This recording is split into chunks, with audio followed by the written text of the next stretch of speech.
Do you consider yourself a runner? More of a light jogger? Maybe you've done a half marathon or a 5K at some point. Whatever category you fall into, there's no doubt that running, at any skill level, brings many benefits both physically and mentally. Just in the last year, many Americans have turned to the sport during the pandemic. While the majority of gyms were closed, it offered an opportunity to get some exercise, spend time outside, and maybe explore a new part of town or trail path.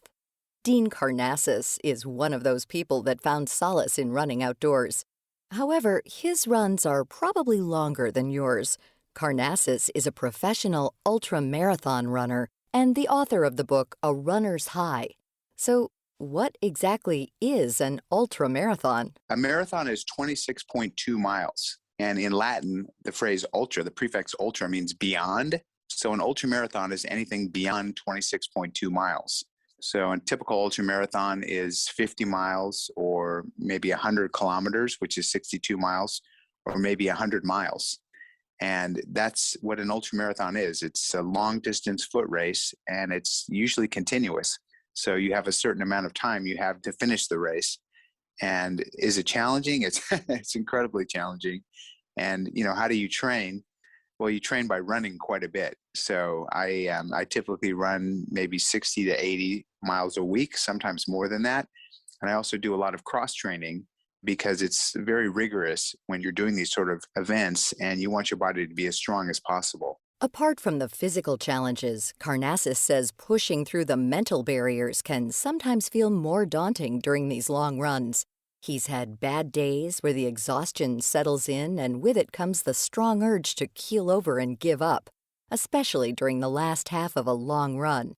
But looking back, he's always persevered. He's competed in snowshoes in the freezing tundra of the South Pole and placed first in a 135-mile race that spanned the scorching surface of Death Valley. In addition to extreme temperatures, there are also other obstacles along the often desolate race path. I've had bear encounters. I've nearly stepped on many, many snakes, including rattlesnakes. I've been chased by animals, and I've also seen a lot of scorpions and tarantulas on the trail. So these are the kind of things that you got to keep an eye out for. But I also think it makes the sport so exciting. With all of the dangers that come with ultra running, including possible injury, why does Karnazes do it? Some people may think it's crazy to put yourself through these extreme lengths, but for him and other ultra runners, the benefits outweigh the risks. I kind of follow the prescription for happiness. You go to college, you go to graduate school, you go to business school, you get a comfortable corporate job, and happiness follows.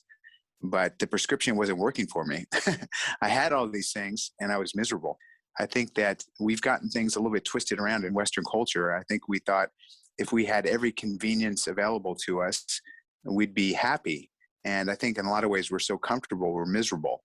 And every runner knows that we're never more alive than when we're out there struggling and trying to persist. And those are the moments that we really cherish. I was saying there's magic in misery, and I think every runner can relate to that. For Karnazes, focusing on the motion of running itself during the race is key. The breath, the rhythm, the path in front of you are all important focus points. I think when you, quote unquote, hit the wall and you want to stop, the best thing to do is to be in the present moment of time, the here and now. So don't think about how much further you've got to go. Try not to reflect on the past. Just focus on taking your next step to the best of your ability. And if you can put yourself in the here and now, in the present moment, you can get through these challenging times and push through it. So what does Karnazes think about during an 80-hour race when he's all alone on his route? People sometimes ask me, what do you think about when you're running 100 miles? Do you listen to music? You must get bored out there. The honest answer is you don't think about much because the endeavor itself is so intense. It just commands your full attention. So everything you're doing is entirely focused on staying hydrated, keeping your clothing dry, and if it's cold, keeping yourself covered. But not a spare moment goes by where you're not thinking of one thing, and that is, how am I going to reach the finish line? So to me, it's pretty exciting because rarely in life do we think of just one thing. Our minds are such active places where we're typically very distracted. But for a 100-mile foot race, which can take 24 hours or longer, you're just focused on one thing, and that is crossing the finish line. And once you do finally cross this line, the runner's high can be very real. It's a euphoric and joyous state that can stick around for several hours. It's also a big accomplishment to achieve a goal or set a new personal best, or for some, even just finishing the race itself. And it doesn't matter if you're running a 5K or a 50K. Running can be a rewarding experience for everyone. But if you're just starting out, Karnazes has some pro tips. I always tell people to start from the ground up, so invest in a good pair of running shoes. Because if you have good shoes, you'll just be that much more comfortable. And then don't run for distance, run for time. Just try to run for 3 continuous minutes. And I know a lot of experienced runners are saying, well, hold it, what do you mean? That's not even a warm-up. But for someone who's just starting out, running for 3 continuous minutes can be very difficult. So I say to them, don't sprint when you start out because you won't last for 3 minutes. You might just make it a minute and then you'll be walking. The goal is to run for 3 continuous minutes and to be completely exhausted when you reach 3 minutes.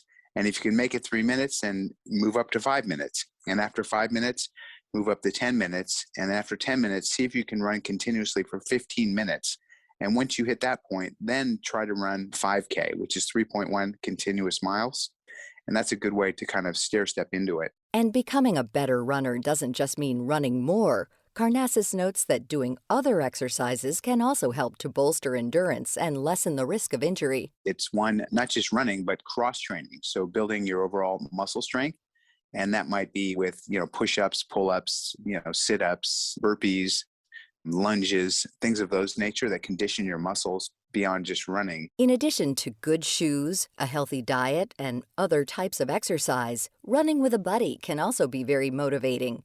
The drive of another person beside you can work wonders. Karnazes says another important rule for new runners is to set short-term goals when training. It can be as simple as running for 5 minutes straight or signing up for a 5K in 2 months.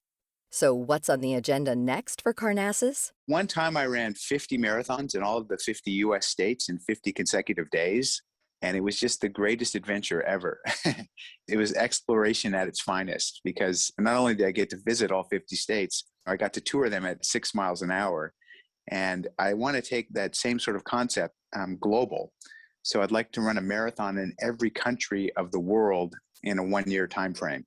And that's my next goal. Obviously, with the pandemic, the timeline is being pushed out, but that's what I'd like to accomplish next. To find out more about Dean Karnazes and the sport of ultramarathon running, visit viewpointsradio.org. You can also check out his book, A Runner's High, available now online and in bookstores. For more behind the scenes, search Viewpoints Radio on Twitter and Facebook. This segment was written and produced by Amira Zaveri. Studio production by Jason Dickey. I'm Marty Peterson. Viewpoints returns in just a moment. Pandemic school closures have taken a large toll on both children and their parents, socially, emotionally, and academically. But with prevention steps, including regular PCR-based COVID-19 testing, outbreaks in schools may be largely prevented. In fact, the Biden administration has identified testing in schools as a critical proactive step in recovery from the pandemic. Here's Shiraz Ladiwala, Senior Vice President of Business Transformation Projects, Thermo Fisher Scientific. Testing for schools can be done accurately, efficiently, and affordably by using pooled PCR testing programs where multiple samples are tested at once. Batch results are reported as positive or negative and returned in 12 to 48 hours, helping to quickly indicate a potential outbreak. Highly accurate COVID-19 testing helps school administrators detect outbreaks quickly, so informed decisions about in-person learning can be made. Find out more at thermofisher.com/COVID testing for schools. COVID-19 vaccines are rolling out, and many Americans are looking forward to getting back to normal. However, chronic stress of the past year can impact memory, mood, and anxiety. So during June, Alzheimer's and Brain Awareness Month, the Alzheimer's Association reminds you to make brain health a priority. Beth Kallmeyer, Vice President of Care and Support for the Alzheimer's Association, has tips to restore mental well-being. First, think about recommitting to brain-healthy basics, like regular exercise, a heart-healthy diet, and getting plenty of sleep. Try to unplug from technology every night. Do what you can to manage your own stress, especially if you're a caregiver for a person living with Alzheimer's or dementia. And return to normal at your own pace by taking small steps and setting boundaries. Kohlmeyer says it also helps the brain to help others by volunteering in your community. For example, by supporting the Alzheimer's Association's The Longest Day event, June 20th. Find out more about Alzheimer's and Brain Awareness Month at alz.org. And that's Viewpoints for this week. Viewpoints is a production of MediaTrax Communications. Follow us on Twitter, Facebook, and Instagram to learn more about upcoming shows. And find a library of past programs on Apple Podcasts, Google Play, and Spotify. Plus, you'll always find previous segments and more information about our guests at viewpointsradio.org. Join us again next week for another edition of Viewpoints. Coming up next week. Farmers consume somewhere in the neighborhood of 80% of all the water in the West. Water levels are at record lows. How can we consume less and increase supply? Then, in the 1960s, 95% of what Americans wore was American-made, and today that is less than 2%. The true cost of cheap clothes. I'm Marty Peterson. and I'm Gary Price. These stories in depth on your public affairs magazine, Viewpoints.